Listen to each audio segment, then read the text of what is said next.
and gentlemen, and welcome to IQ session number 30. Same age as Sheridan. This is how we remember it. Why Anchor do it you in. keep referring to my age? Dude, let it up. We use words like dude. Just let it go, Matt. I Just can't. chill.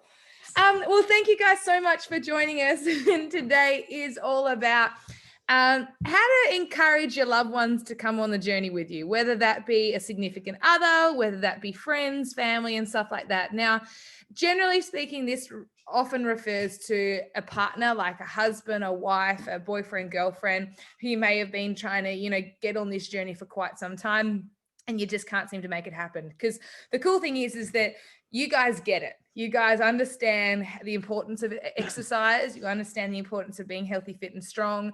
You guys are consistent. So it's already ingrained in you. And most likely you've got someone that you know and love that you just wish they had a little bit of something of what you're experiencing.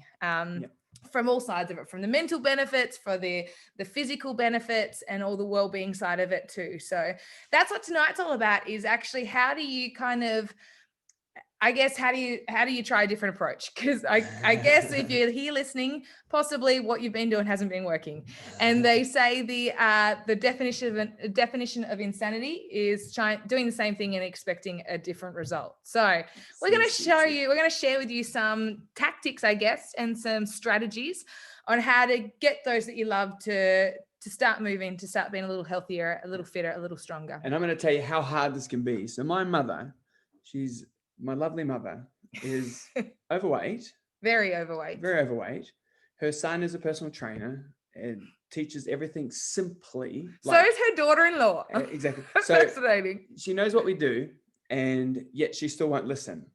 And it doesn't matter how many times I speak to her, but see, where I go wrong is I speak to her the same way. I start off tactful, and then I just get annoyed with that, and I go back to the old way, which is lecture. And that goes down like a cup of sick every time, and it don't so work. much so that she avoids calling us because she knows what she's gonna hear.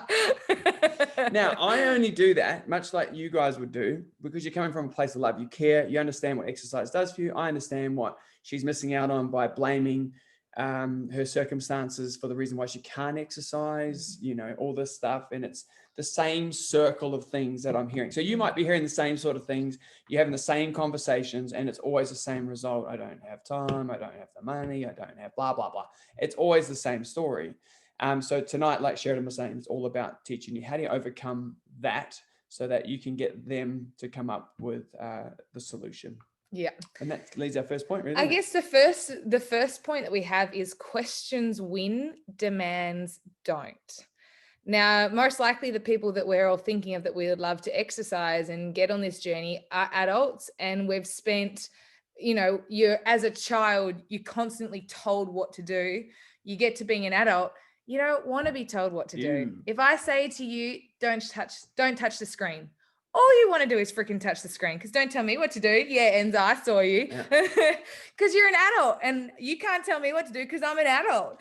So questions win. So questioning is the winner here. Now, as well, if you're just tuning in because you're so diligent at these IQ sessions and you might not have anyone in your sphere that this is really relevant to you right now, the other side of this is just communication 101. And you don't have to just use this to get someone to get healthier, fitter, and stronger. You can use these in any area of your life. This is just, I guess, how to communicate more effectively and better. Yeah. And it comes down to, it's a game of question tennis. So the more questions you're asking, the more likely the other person is to action what you're trying to get them to do.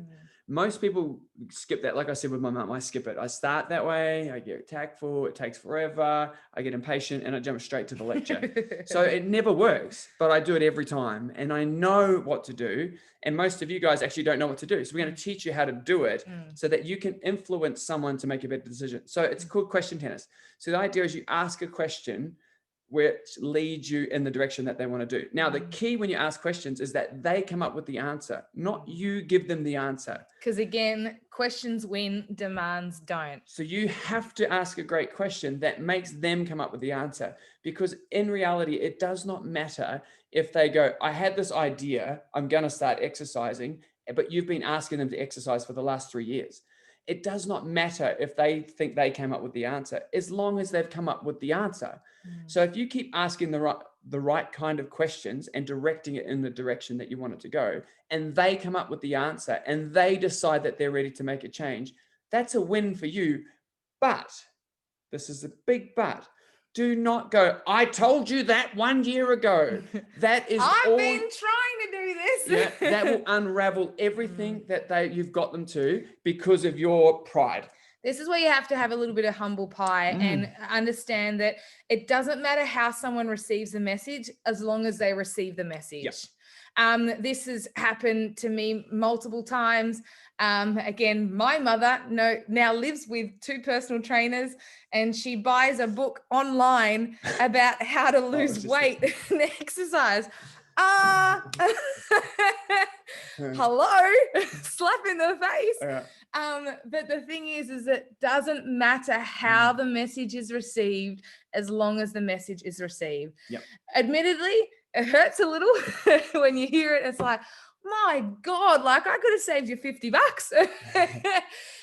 But the thing is if it gets them one step closer to having a better, more fulfilled, happier, healthier, stronger life, then it honestly doesn't matter. So, I've had clients before where I've been trying to encourage them to, they ask me questions of, how do I lose weight, and I simplify it and that kind of thing. And then for 6 months later, Matt comes out and says the same thing. They're like, oh, Matt, you're so right. I'm like, So we had to learn to be humble and be grateful that the message received, regardless of where it comes from. That's what you have to really suck it up and go, good, they're doing it. You have to just literally swallow your pride and say, I'm glad they're exercising. I'm glad they've heard that message finally.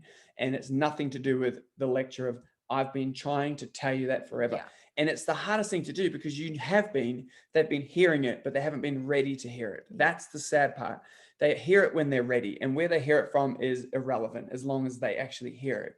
And that's the key. So you've got to get really good at questions. And a good question to do, I'm going to share an example of our sister-in-law actually, and she never exercised, hated exercising, Madeline. And she was around here for dinner one day, and I knew she didn't exercise. So I spoke indirectly to her. This is just to cut you off. I'm so sorry. Just to give you the background of those of you that don't know my sister-in-law, she's incredibly thin, very, very thin. So it's not that we needed her to exercise because she's overweight and unhealthy. We needed her to exercise because she is so incredibly thin, and we were worried for her bone health and all of the other things like that as well. So good context. That makes a lot more sense. Good team. Great. Yeah. And so instead of us saying to her, you have to exercise or you're going to perish and your bones are going to deteriorate, and we go all anatomical and lecture her and freak her out, and then her not respect us because of how we approached it. What I did is, it was a bit Mr. Miyagi-like. It was kind of like, I'll talk to her indirectly. So she was in the room. I never looked at her once. I looked only at Sheridan's mum across the table. He's not saying he talked to Madeline but just didn't look at her. He was telling stories and educating my mum so that Madeline could hear the message indirectly. So that's the Mr. Miyagi thing. So that's me getting a message to Madeline, but not going, Madeline, you need to. It was me saying, oh, it's like when females, because this is all true, when females turn over 22 to 25, their bones deteriorate rapidly. So when they get to the age of 65, they actually are so brittle that when they fall over, they actually snap their hip. They can actually cause really bad damage, and they quite often can die from it. It's like an extreme case. So all she has is an extreme story. That wasn't a lecture. It was just an extreme story if she doesn't lift weights. But then I go back to telling you that all you have to do is, if you lifted weights once a week, you can reverse that process and you can delay that process at the other end. Because most people, when they retire, they stop everything. They sit down and go, oh, finally, I'm 65. I can do nothing now. It's the exact opposite. They should be doing more. Like, you need to keep physical. So anyway, so I had this indirect conversation with Madeline through Sheridan's mum. The very next day or the day after, she contacted Sheridan saying, hey, I really want to get into some strength training. She heard the message. It was for her, but not for her. It was through someone else. So she could hear it, but she had to be in the room for me to give her that message. So you can do the same with your partners and friends if they're in the room. So here's an example of how I would do it if I was you. Your partner's in the room. I would call a friend on the phone so your partner can hear the conversation. So I would sit at the table, have the conversation so they're within earshot. I would mention the person's name, the partner's name, so that they hear their name, because instantly they perk up when they hear their name. Even if they're watching TV, they hear themselves. So they inquire about what that's about. And after I've done that a little bit later, I would then bring up health, fitness, challenges, whatever it is, with my friend, but hearing this person here. And it would be, if I was saying it for Sheridan to hear it, and I was, say, talking to you, Melinda, I would say, hey, Melinda, I was just chatting with Sheridan the other day. So she's heard her name. And then I'll share a little bit about that, what we're chatting about. And then I would talk about, say, the upcoming challenge. And I said, it's one of those things like the challenge. It's like, if you're doing the challenge with me, it would be so much fun, because doing it together is so much better than doing it alone. See, now I've educated her that I want her to join me. I've said, it's so much better if you do it together other than alone. She's heard her name. It's not for her. I'm talking to you. But she starts thinking about, oh, could I do it in her own time? I'm not saying that she has to do it right now. I'm just planting a heavy seed, and I'm educating her through talking to my friend loudly through the phone. So while I'm chatting to Melinda, I'm talking to Sheridan. Now, Melinda might be on the other end going, what the hell are you on about? Because she doesn't get what I'm doing, but it's irrelevant because I can catch Melinda out the next day. All I need to do is make sure that the conversation is heard by Sheridan. That's a real sneaky trick, but it's really powerful. And if you can do that indirectly and the person hears it and they get the message, massive win. Huge win. Because questions win, demands don't, and it doesn't matter how they receive the message, as long as they receive the message. The other point we've got here on this is to recruit others to help you on the mission. And this again is, when you do recruit others to help you on this mission, is that you have to eat the humble pie, and you can't get offended if they receive the message through someone else, as long as they receive the message. For example, you can, how am I explaining recruit others to help the mission? Sorry, I've just totally blanked out. Like, you can, involve Matt and I, and maybe set up a conversation with whoever to chat to them. Or the other way that we can do it is, I've actually paid for 2 PT sessions for you. We're actually going to gift them to them. They don't have to know that. I've actually organized 2 PT sessions for you. You just need to call Matt and Sheridan, and they'll book you in, blah, blah, blah. So there's ways around this that we can do this. And we've done this recently. Nat Stratos contacted us and said, I've got a friend, I really need to get her moving. And we're like, cool, as a friend of yours, we'll actually give them 2 PT sessions and a week free trial with us. So say that you've financially invested in this for them, so they feel compelled to follow up on it, because you've paid money for them to go to a PT session, but you haven't paid money. And that's our gift to you. Yes. That's the reason for it, to say thank you for being such great members, great family members of ours, and we want to help your friends come and be a part of our family. So by doing that, it's our gift to you, and you're telling them that you've invested in this PT session for them. So, and it's really, really powerful. And that person came along, made the phone call to Sheridan, and then we just brought it up again, and she was really excited. She goes, oh my God, I can't believe Nat did that.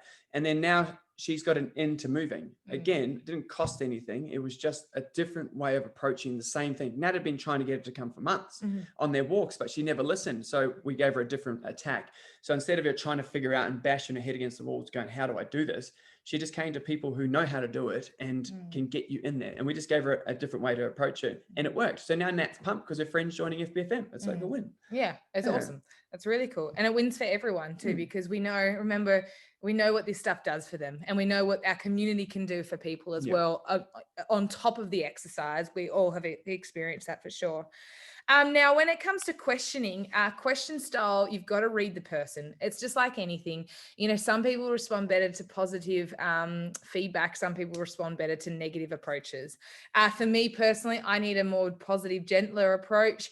Matt, you can shove a bullet. He'll take a bullet for sure, and he'll probably respond better and receive the message clearer if it is a bullet. So, just making sure that you read the person and get smart on how to approach them as each individual. Yeah, and the person because when you ask them a confronting question, they either shut down or they arc up, and so you can tell the way they receive something. So you just have to be mindful of how they respond when you've asked them a hard question in the past. And if they respond and they shut down and they get really angry, they don't like that direct approach. They need a different approach. So that's how you decide which way you go with the questions.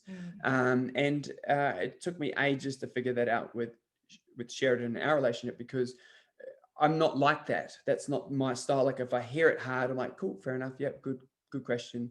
I deal with it and get on with it. But I used to deliver the same way I liked it, which was irrelevant because that's not how Sheridan liked it. And that used to go down like a cup of stick. I keep saying that, but it wasn't good. But again, once we learned, and I learned that not everyone's the same as me, then we moved forward. And that was probably the best way to put that. Yeah, for sure. And that's kind of like it's in the way that you question. Like you could, if you said to me, don't you think you've put on a little bit of weight lately? Like that ain't going to go down well. Whereas if you said that in that exact tone, that exact way to Matt, he'd go, yeah, you're probably right. Actually, I need to do something about that. Good call. So you've really got to you got to work out how they're going to respond to that. And that, if they are a loved one and a friend, you should be able to ask yourself the right questions to figure out how they're going to best receive the messages as well. Yeah. And then it comes down to the main reason people don't exercise or make the commitment to exercise is because they have their beautiful excuse book.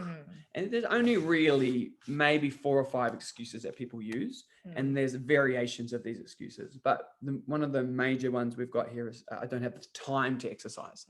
So again, coming back to the whole concept of when they use that excuse, I just don't have the time. Cool. You have to ask a question. You don't have to say, bullshit, you've all got the same amount of time. We all do in the day. What you need to do is you have to ask a question, go, cool, how much time do you think you need to exercise? See, I'm not telling him off. I'm not saying he doesn't. I'm just asking, how much do you think you need? Question 101, though. When you ask a question, you got to shut up and let him answer it. Because the next person to talk loses. If he doesn't answer or she doesn't answer, and then you ask another question, you just lost the conversation. Now, from a female perspective, speaking to men, this is a little bit of men and women are different. Men are from Venus, whatever. Men are from Mars, women are from Venus, or whatever. The way men and women receive and process questions are very, very different. So especially ladies, when you're talking to a man, this is 101. If you ask a question, it's going to take some time for them to answer. That drives us batshit crazy. But you have to zip your lip and let them do that, because a man's word is really, really important to him. So what will happen is he'll actually search through his brain for the answer that he wants to give you, because he doesn't want to just bullshit you, because men are all about facts and stats. So he's going to search for the correct answer. Us women will fluff about and we'll start talking and all that kind of thing, whereas a man will be quiet, generally speaking, until he has found the answer that he's happy to apply to that question. That can literally take anywhere from 5 seconds to what feels like 50 minutes. But ladies, you have to shut up and let him talk, because that's just his process, because men are different to women. And so when you ask these questions, you do just have to learn to actually let them process it and answer in their own time. And don't follow up with a, did you hear me? Or don't then think that they're stupid and don't quite understand the question and then rephrase the question. Because then now he's got to rethink the new question and go on searching for the answers. So ladies, they're not dumb. They just process things very different to us, and facts and stats are what they are all about. Right. So they take time to find their facts and stats, because their word is their word, generally speaking. So you got the first one, so time, and you just have to find out how much time do they think they need to exercise, because they may just be miseducated that they think they have to work out 1 hour a day. And they think in their head, I don't have a 1 hour a day. But we know, because we're educated people, that you don't need to work out for 1 hour a day. You can work out for way, way, way, way less. But they may think in their little tiny little brain that that's what they have to do. So you have to find out, how much time do you think they need? Then if you think they need, say it's an hour a day, I'll use that example. Say they come back and said, I need an hour a day to work out, and go, great. If you could achieve the same result with less time, would that be something you'd be interested in? See, I'm asking another question, because all you're doing is you're finding the solution to the challenge. You're not saying, oh, you don't have to do an hour. That's just stupid, because now you're lecturing again, even though it is stupid. But you need them to come up with the answer. Like, if you could achieve those results in less time, would you be interested in exercising? So you're just trying to find another way around the excuse of time.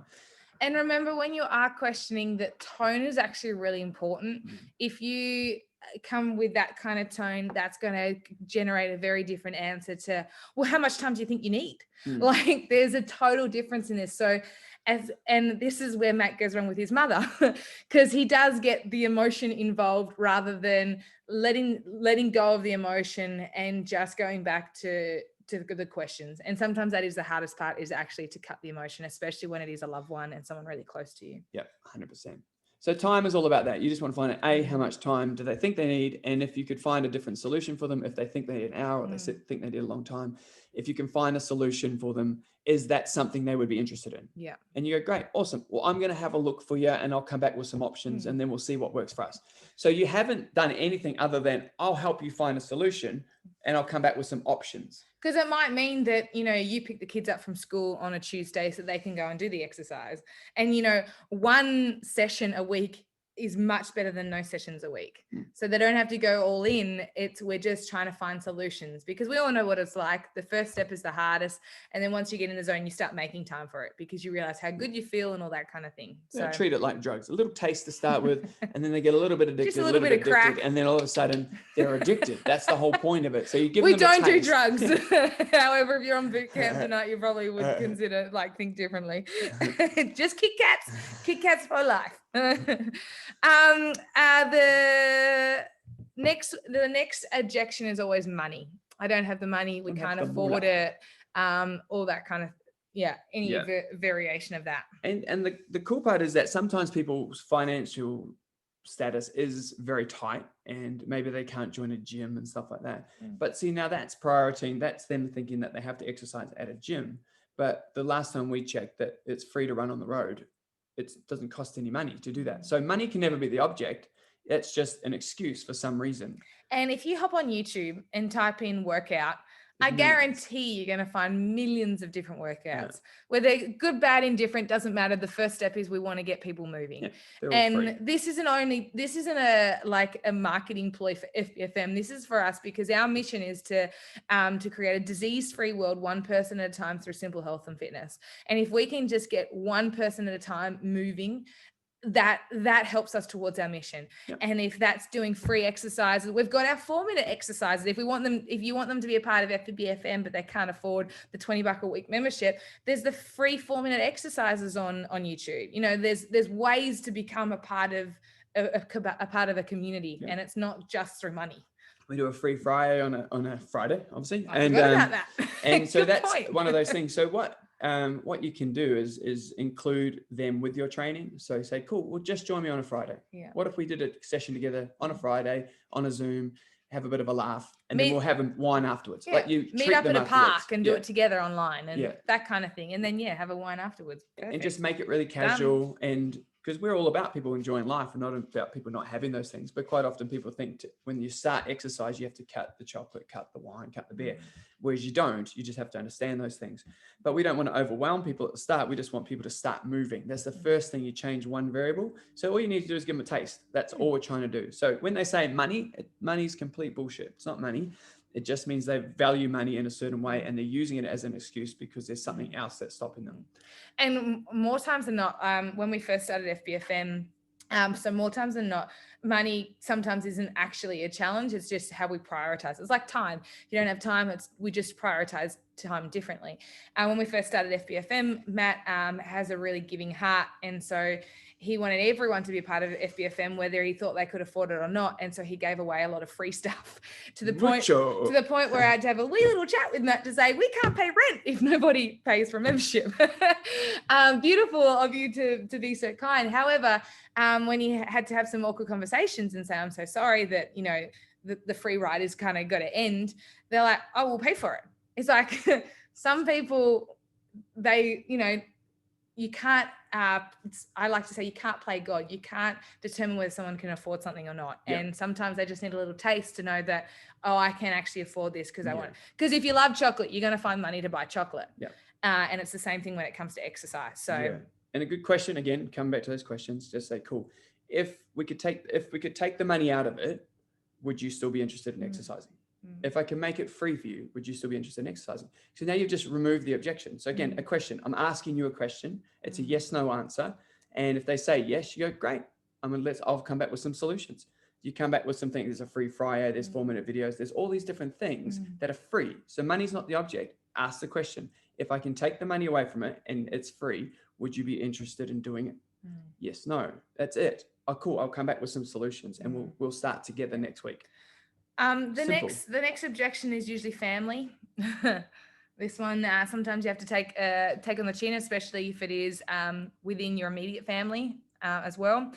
And then this is where you can actually suck up and swallow your pride and actually apologize for making it hard for them because of family commitments. And this is where maybe you can sit down and come up with a solution together, where maybe, you pick up the kids from school that day, one day a week, or, you just slightly tweak your schedule so that you can make it happen for the other person. But again, they need to come up with a solution. So that's when you have to ask questions of, cool, well, how could we do this together to make it possible for you? You just got to get good at questions. And the only way you get good at questions is practicing it, unfortunately. And sometimes you tank on them. You ask the wrong question. And it leads to not where you want it to go. That's okay. You learn from it and you ask a better one next time. That's all you do. You don't dwell on it and don't get. It's not. You don't have one shot. You've got plenty of shots. Because everything you've been trying so far ain't been working. You can keep firing. But the other thing is involve the family with it. Let's do it as a family. One of the things I love about FBFM is kids are 100% welcome, and you can always bring your children to a training session, train with as a family. I love that Kate and Mark do it together, and their kids are always there as well. The Popplestones, that kind of thing too. So there's always ways around that. Is cool. How could we align our schedules so that we both could do it? And either drop the kids off somewhere or bring them, or whatever it might be. There's ways around it, but sit down and work at it as a team, especially if it's your significant other. You guys are a team. You're a partnership. So sit down and act like a team in a partnership and work it out together. And a really cool way to do that is you can word this one here and you just say, I don't want our family to be the excuse. I want the family to be the reason that we exercise. So you can't blame your kids. So my mother, I'm going back to my mum. This is one of my hang-ups I've got to get over, but she uses us boys as the reason she never got to exercise. So again, used us as the excuse. Oh, I had to look after you guys. I didn't have time to do it. So time, money, this. A little bit of context there for very overactive, over-energetic boys. There's probably a lot of excuses, reasons to go exercise with your boys. Go to the park and run around with them. It doesn't have to be set push-ups, burpees, workout. It's run at the park. Play soccer with the kids. There's so many ways around it as well. Yeah. And the respect we would have had for mum growing up, if she had got out there and ran around with us and kicked the ball, would have been huge. But as we got older, we didn't have a lot of respect for her because we thought she was lazy and she was using excuses all the time. So we had a lot of disrespect for her, if anything. And it wasn't only because we were just boys being boys, but the reality is that she used us as the excuse not to exercise, not the reason to exercise. And if she had done it right, we could have been the reason that she was fittest she's ever been, the best she's ever been. But instead she used us as the reason. So don't do that. The kids aren't the reason. The kids are the reason to be fit, healthy, and strong, so that when they have their kids, you can still play with your grandkids, and you don't have to be old and watch from afar and sitting on a chair. You could actually get up and kick a ball with them and go for a run. That's the point of it. That's why you can never let the family be the excuse. So if you team up with your partner and use that and go, cool, let's not let our kids be the reason. Let's be them the reason why we actually exercise. Yeah. And then the final one is work. And there's a really cool quote by Gandhi, and it's about what fascinates him most about mankind is that man will spend, I should have really researched this one so I could give it to you, right? He spends all his life working to make money. Then he spends all his money to sacrifices his health to make money, and then spends all his money to recuperate his health. It's along those lines there, pretty much. So work is one of those big ones, like, I have to work, I have to make the money, I have to pay the bills. You're like, yeah, but to what point do you take that? When do you stop that? So money is something that's important, yes, and we're all about people making money and ensuring that they have lots of it in finances and stuff like that. But the reality is that if you dedicate your life only working, you miss the whole point of it. And so, and exercise is that one thing in that wheel that we talked about that creates the balance for everything. It shifts into all fundamentals. Being healthier, fit and stronger gives you a way better quality of life, not the money in your bank. Money in the bank account definitely 100% helps. But if you have lots of money and no health, that's no quality of life. Yeah. So that's your important part. I do have to run because I've got a personal training session. However, my little mic drop moment is for things to change, things must change. You must change. You must change. Yeah, that one. Anyway, that was a terrible exit. Good luck with him. Thank you, guys. Easy. So again, I'm just going to recap. Really simple. You have to get really good at questions and questioning everything. So again, you're not lecturing anyone. You're only asking a question that allows them to come up with the answer. Now you might sit there and go, that's really hard to ask a question. I don't know what question to ask and all that sort of stuff there, but it's better to ask a question than no question and lecture. So if we can get one point across to you, it's question and facts tell, stories sell. So indirectly, when I was speaking to Annie about Madeline, I was telling a story for Madeline to hear. And that was how I got it across to her. So if I had told all the facts to Madeline, it would have gone over her head, overwhelmed her, and she would have, yeah, easy for you because you have time, blah, blah, blah, all that stuff, and you're not a girl. So it wasn't right to say it that way. But if I wrapped it in a beautiful story for someone else indirectly, and then she heard it, message received, awesome. If I'm talking directly to someone, I have to question. And the questions come from open-ended questions and thought-provoking questions. And remember, after you ask a question, shut your mouth and wait for the answer. It doesn't matter if it takes a day. The answer will come when the answer is processed. But so what you have to get really good at is closing the mouth and waiting. That's the hard part, because like Sheridan said, you want to correct them and prompt them. Did you hear me? And then the moment you say, did you hear me? The person stops thinking about what they think about, and they come back to the next one and they answer that question. They forgot the first question, and it takes forever. So you end up bashing your head against the wall. Major excuses are time, family, work, money. Those are the main ones. If you've heard of any other excuses, again, they're generally around those four areas of life. And the reality is that you can always overcome them by asking the right question. And the question always starts with, if that wasn't an excuse, if that wasn't a reason, would you still be interested in training? If you ask that question first and the answer is yes, then there's a possibility they're going to exercise. If they say no, then you can ask a question. Can I ask why you said no? That's it. You're not lecturing. You're not telling them off saying, but you have to exercise. It's the best thing you have to do. All you're doing is questioning the answer. And we call it alfing. Ask a question, ALF. Ask a question, listen to the answer, and then formulate another question about the answer. Ask a question, listen to the answer, formulate a new question on the answer. If you do that and you literally loop that formation, ask, listen, formulate, you can keep a conversation going forever, because you're never actually ever having to talk. You're only ever asking a question. And that's the whole idea of question tennis. You just bat the question to the other person. And as long as they're always talking, they come up with the answer, and you can guide the questions based on their answers where you want it to go. And they call it a sales technique. It's how you do it. And the only time that you generally speak other than asking a question is when you relate to the answer that they said. So say, for example, I'm talking to Enza and I say, hey, Enza, what did you get up to in the weekend? She goes, oh my God, Maddie, I got up and I was renovating my house. I was doing lots of painting, had to scratch off the stuff off the aluminium, blah, blah, blah, like that stuff there. I'm like, oh my God, how crazy is painting? It is expensive. It is this. Oh my God, did you find that too? And she'll go, oh, you tell me about it. And the question's gone again. So I listened, I related, I asked another question, and she takes it on a journey. I can direct that conversation wherever I want it to go if I listen to the answer. But if I keep cutting her off to share a story, I've lost her, and I've lost the conversation where I want it to go. And I had this conversation with Enza that day, because that's how I know it works, because I did that with our conversation. She's sitting there laughing because she realized what I did. But it's not to be manipulative. It's just to control, make sure that the conversation stays in the right realms. So if we're trying to influence someone to come and train with us, and we've tried lecturing them, we've tried telling them, we've tried peppering them, we've tried everything we think we've done, generally we haven't asked a question. We haven't asked the right question. Ask a question, listen to the answer, formulate another question about the answer. Because if the answer is a no, you're just asking a question about the no. Can I ask, why is it a no? Then they give you another answer. Then you listen to the answer. If you can relate to the answer, you relate with them. I totally get that. Ask another question about that answer. And it just goes like this. Eventually, they peel back the layers, and underneath the layers is the true reason they don't exercise. And it's really deep if you get to the bottom of it. It's they're insecure about their body. They don't want people to judge them. They want to, and there's all these massive insecurities that people have deep underneath our exterior, even though on the exterior, you'll see a different facade. They'll walk around confident and all this sort of stuff there. But if they're not exercising, it's because of a doubt they have in themselves. Either they don't think they can do it, they don't think they're worthy of doing it, they don't want to be embarrassed in front of you, they don't want to. There'll be a deep answer that's more than what you're probably thinking. And they'll use those fluffy ones, money, time, work, family, as a reason. But you know that's bullshit.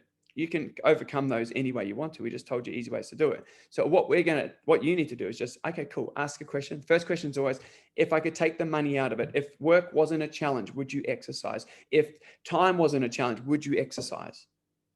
Yes, no. Yes, great, awesome. Ask a question about that. If they say no, great, ask a question about that. Like, just ask the question all the time, and it will always come up with an answer eventually, which is the true reason. When you get to the true reason, you'll actually find that they want to exercise, but they're just, something's holding them back really deep below them. Or they'll say yes straight away, and you go, great, I'll come up with some options and we'll do it together.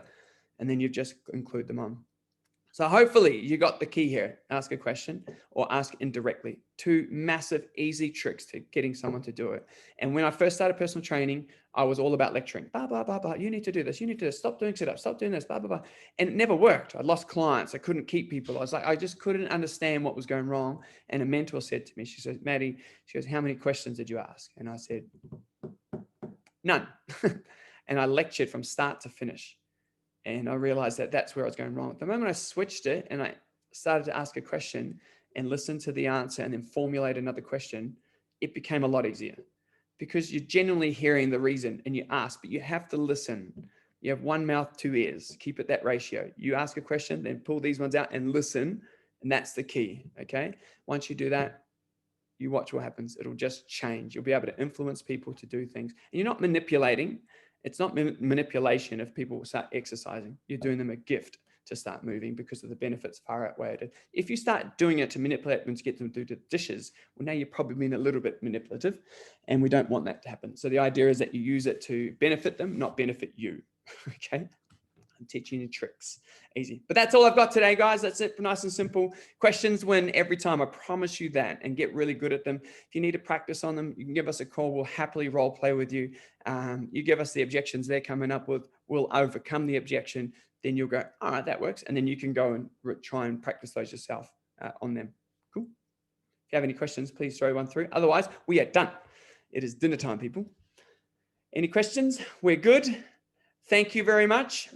Remember, questions though, people, make sure you ask them. And it's alphing. Ask a question, listen to the answer, formulate a question about that answer, and you can't go wrong. Cheers, legends. Have a good one. Thank you very much.